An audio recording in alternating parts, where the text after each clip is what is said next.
Hi, we're Jeff and Leanne, and we are retired afloat. A couple of weeks ago, we went to Gallipoli and we attended the Anzac Day Dawn Service. Absolutely incredible experience, more like a sacred pilgrimage than anything else I've ever done before. So if you're an Australian or a New Zealander and you can create the opportunity to go, you absolutely must. Just an incredible time. And as we've learnt from our travels, Experiences are more valuable than possessions. absolutely. So we're going to tell you what we learned, how to get there, who to go with, the timelines for travel, what to take, what's going to happen once you arrive, and hopefully you can learn from our experience and maybe even have an even smoother experience yourself. Exactly. So first though, just in case you haven't met us before, a very short introduction. So we're an Australian couple that retired at the beginning of 2017.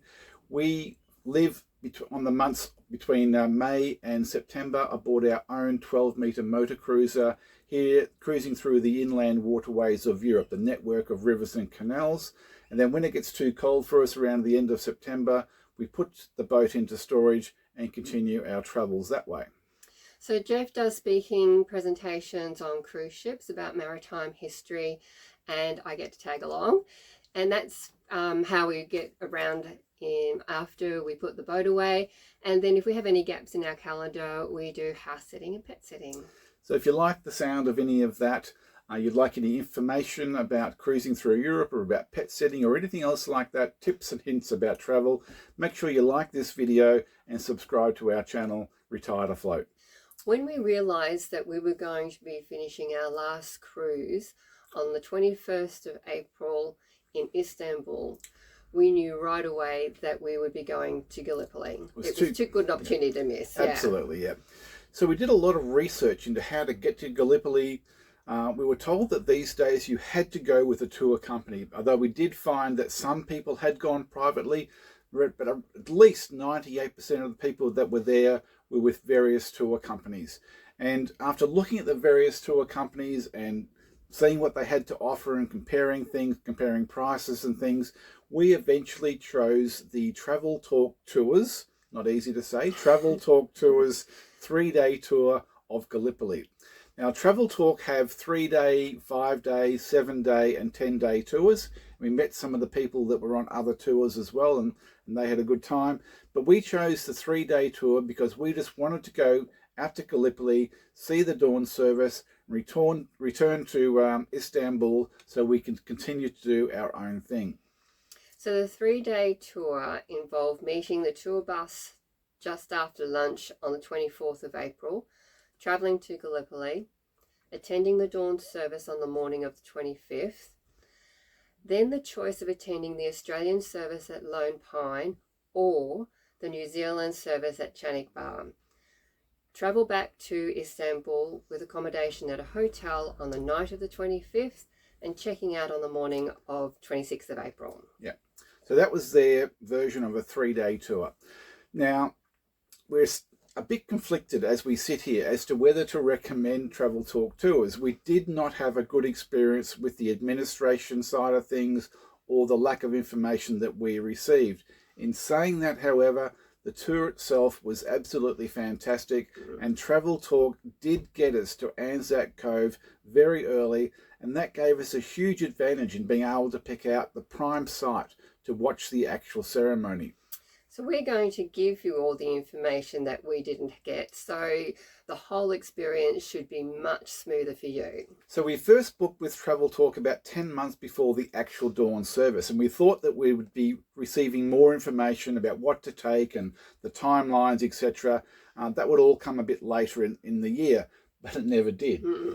I emailed Travel Talk as the date drew closer asking for information, and just received an automated email reply saying that someone would contact me, but no one did.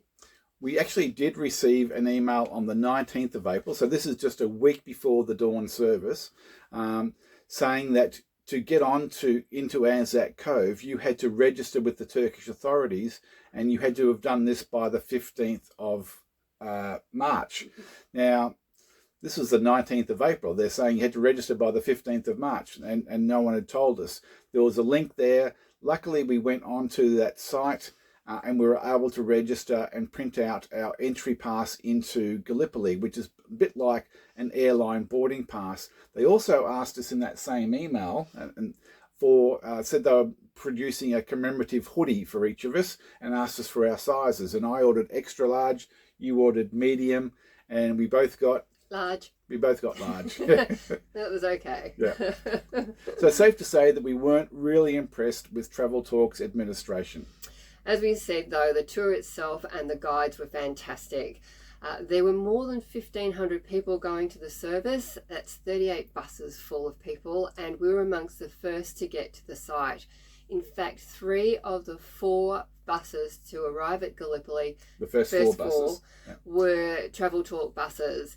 And as we said before, that gave us a fantastic advantage at picking out a really good position. Yeah. So as Lee said earlier, we were disembarking from a cruise ship in Istanbul on the 21st of April. So we booked a hotel in the old city area of Istanbul, which is important, for the nights of the 21st, the 22nd, the 23rd of April, as well as the 26th and the 27th. Now, because we were going back to the hotel, this meant that we could leave our suitcases at the hotel and just take small backpacks with us and walk down to meet the bus. Now, other people on our bus had to take their suitcases and store them under the bus, which was fine. But when we returned back to Istanbul the next day, they had to drag them about 8 to 10 minutes away to the hotel that Travel Talk had booked for us. So we boarded our bus outside the Legacy Ottoman Hotel at 12:30, and the bus went right on time. It was brilliant. And we received our hoodies. Yeah. And the bus had Wi-Fi and European charging sockets. The 2-prong variety charging sockets, Yep. But we were told that we were lucky to have that because most of the buses in Turkey don't normally have Wi-Fi. Yep. We also took a charging adapter with us for the phone, just in case we had run out of power. But as with Lee said, we were lucky we had chargers on the bus itself. So this was going to be our guide's 13th Anzac Day Dawn Service, so he was very well equipped to be able to tell us about it all. And as we were driving out of Istanbul, he gave us a lot of information about what was going to take place, and some of the information was going to be a little bit of a shock to us all. Oh, it certainly was. First of all, he said that it would be a 5-hour drive down to Gallipoli, and we're going to be making 2 stops along the way. We'd be arriving back in Istanbul at 9 p.m. the following night. Now, this caused some murmur throughout the bus because, hang on, we're going to the dawn service. It's a 5-hour drive.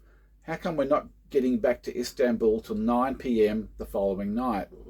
He then said that Anzac Cove, there was no cover. The grass would probably be damp, if not wet. It might rain. It would be cold. There was very limited options for food, and I hope you all brought sleeping bags and wet weather gear. Nobody had, no, because no one had given us that information. He also said that after the dawn service, everyone would have to walk 7 kilometres, mostly uphill, to meet the buses and bring us back to Istanbul, and that you would have to carry everything that you took onto the site off the site with you. And once again, this was the first time that anyone had heard of this information. Came at a bit of surprise. We had one gentleman on our bus who went up to the guide and explained that he had recently had a hip operation and he wasn't sure that he could walk the 7 kilometres. The guide asked him if he had booked or registered with the assistance shuttle. No one had been told about the assistance shuttle, but apparently you can register online for the shuttle to transport you to the other services and back to the buses. Yeah. So along the journey on the bus trip, we made 2 stops. And now one was just a toilet break, but the second one was at a shopping centre where they had fast food outlets and a supermarket / variety store type thing. And we were able to purchase some snacks and nibblies for later on. And everyone basically went into the variety store and came back with one of these, a yoga mat. And these were about €4 each, weren't they? So they were cheap as chips, and they were going to use these as ground cover, and they came in very, very handy. Now we then drove to a bus holding area, which was next to a Turkish war cemetery. There was there wasn't much there. There was a stall selling kebabs and coffee, and there was 2 guys selling Anzac souvenirs, caps and scarves there as well. Just check the scarves if you do purchase one, because it turned out we purchased a commemorative one from 2015. Yeah, it was it was a centenary. That's all right. Honest mistake. So getting to the bus holding area early was very important. Now the Turks only allow 4 buses at a time to enter Gallipoli so that the security on site is not overwhelmed. The buses are dispatched from the holding area to Anzac Cove in the order that they arrive at the holding area. Now we were the 3rd bus of 38 to arrive, so we were going to be in the first group of buses to get to the site. Very important. So our convoy of 4 buses left the holding area at around 9:15 in the evening, and we drove for about 15 minutes.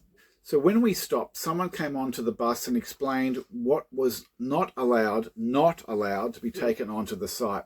Now this is basically the same as for an international flight. So, obviously no sharps, no weapons, no selfie sticks, no banners, no flagpoles, and absolutely no liquids over 100 mils or containers of liquids over 100 mils. So that means no toothpaste containers over 100 mils, no thermoses with coffee, no water bottles, no aftershave. Trust me, I don't understand why someone took aftershave, but they did, and it got confiscated. So you go through security just like at an airport, and if you have any of these, they'll be confiscated and you won't be able to get it back. So you disembark the buses and you walk about 1 kilometre to the security area where you go through like an airport security. And after passing through there, you are given a bag, and it has a bottle of water in there for you, a commemorative book, and importantly, a disposable raincoat. Which comes in very handy. And we laid these underneath our yoga mats until it started to drizzle, and then they were quite handy because we'd be able to use them. As a raincoat, yeah. So as you come out of the security area, you see Anzac Cove for the first time, including the 3 famous flagpoles and the official dais and all the chairs set up there for the official guests. So I'm going to try and describe what it looks like for you. So you'll be on a road which is about 5 meters wide.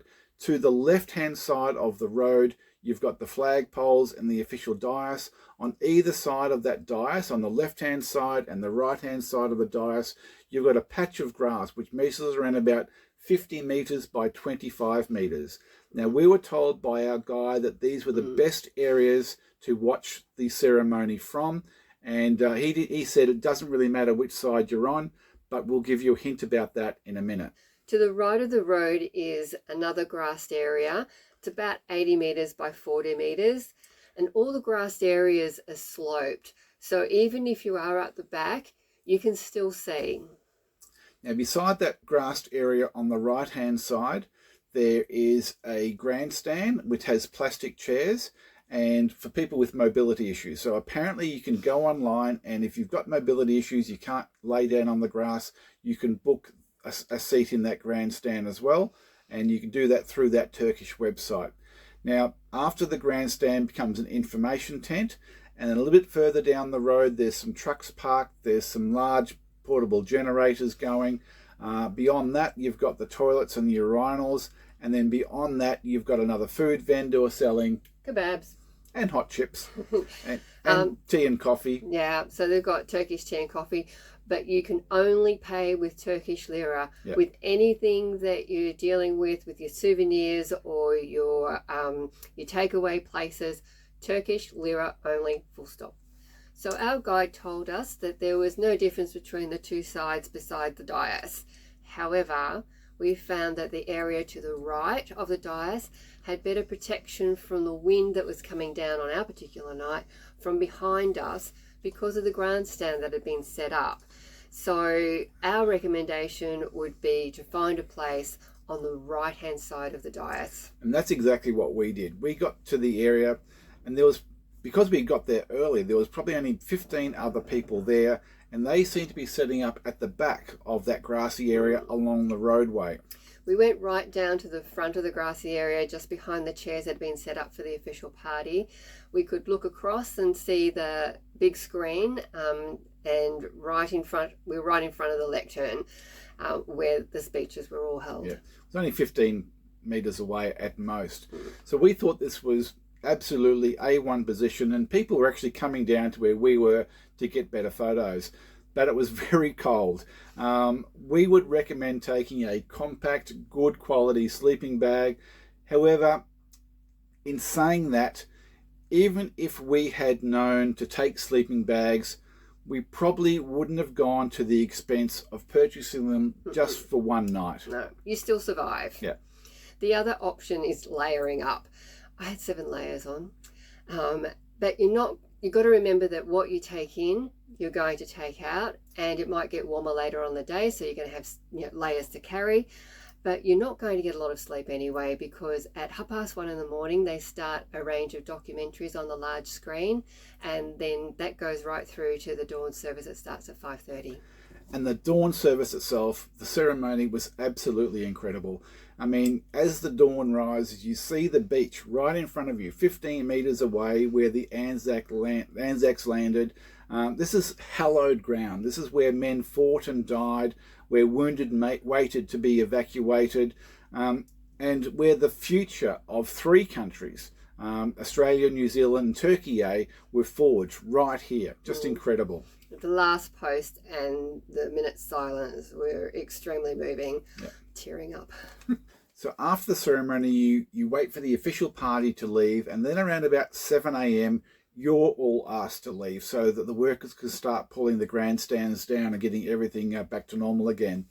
You're then invited to make your way to the service that you have chosen to attend, either the Australian ceremony at Lone Pine, which is about 3.5 kilometres away, and that starts at 10 a.m, or the New Zealand service at Channick Bar, which starts at 11:30, but it's 7 kilometres away, mostly uphill. You can't go to both services because of the timelines involved. So we went to Lone Pine, and along the way you have the opportunity to visit other ceremonial sites. So there are cemeteries that are along the way, and they're marked with Turkish authorities who are students who are helping out on the day, and they let you know where there's something to go and have a look at. They let you know how far it is, so you can make an informed decision as to whether you want to take that diversion and go and have a look at that. And make sure that you have a look around, because you are trekking uphill and you have the most fantastic vistas to look out on. Yeah, that's great. So when you get to Lone Pine, you have to show your boarding pass or your entrance pass again to go through security again, just like airport security.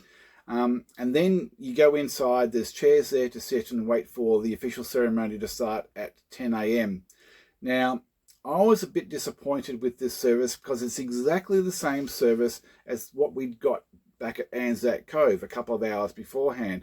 Word for word, you had the same people making exactly the same speeches, the same people laying the same wreaths. I thought it could have been a better, I thought it could have been done a lot better than that. How so? Well, they've got a captive audience. I mean, you'd like to know more about the battle. You've got a couple of hours sitting there. So even for the half hour before the ceremony, they could have shown something on a big screen telling us about the battle itself. You know, where were the Turkish trenches? Where were the Australian trenches? Where were the machine guns? What charges took place? How many people died here? I mean, there was a lot of information. And even if they couldn't put a big screen up there, you could have had a military historian giving a talk for half an hour about what took place there. I just thought it was a wasted opportunity, that's all. Okay, fair enough. So when the ceremony does finish, the people from Lone Pine ceremony make their way to Channick Bar, another 3.5 kilometres, once again, mostly uphill. You do get to see some of the trenches where the men fought and where they died and how close they were together, as well as some of the tunnels, and that was really quite interesting. We actually had internet, so during this walk, we were able to listen to the Anzac Day AFL game from the MCG. Collingwood came from behind again to record another great win, so that was fantastic. Yeah, at Channick Bar there is a food vendor, kebabs again, ice creams, probably Turkish coffee, tea, whatever. And this is where you wait for your bus to come and collect you. There's chairs there, there's covers there. And we departed at about 1:30 and headed back to Istanbul. It was a long drive, especially when you're very, very tired, and especially when the last kilometre seemed to take forever because of the absolutely insane traffic in Istanbul. So we were dropped off at the Legacy Ottoman Hotel, which is where we started from. Now, originally we were told that we were going to be staying there the night, but somewhere along the line that got changed to a different hotel. So we had to walk about 8 to 10 minutes to the hotel we were staying at. Dinner for us was a non-event. Cleaned our teeth, got ready for bed, and slept for 13 hours. Yeah. So in summary, it was a fantastic experience. And now that you've learnt what we didn't know, we would certainly recommend Travel Talk Tours because of the guides and because they got us onto the site so early. And we've put a link to their website down below, and you can use that. So other tips. Istanbul is a great city. 20 million people. 20 million people can't be wrong. Just incredible. And we would recommend that you spend some time either before or after or both. Yeah. But there's information that you need to know to maximize your stay. Now we're going to make a video on Istanbul as well, so don't forget to subscribe. You're also going to need internet. We use and recommend Holafly, Holafly. It's a Spanish company. They use eSIMs, and they have some great offers on unlimited data, and we'll put a link to Holafly down below too. So travel truly enriches the experience of life. So make the most of your life, and we'll see you next time. We're Jeff and Leanne, and we are Retired Afloat. See you later. Bye.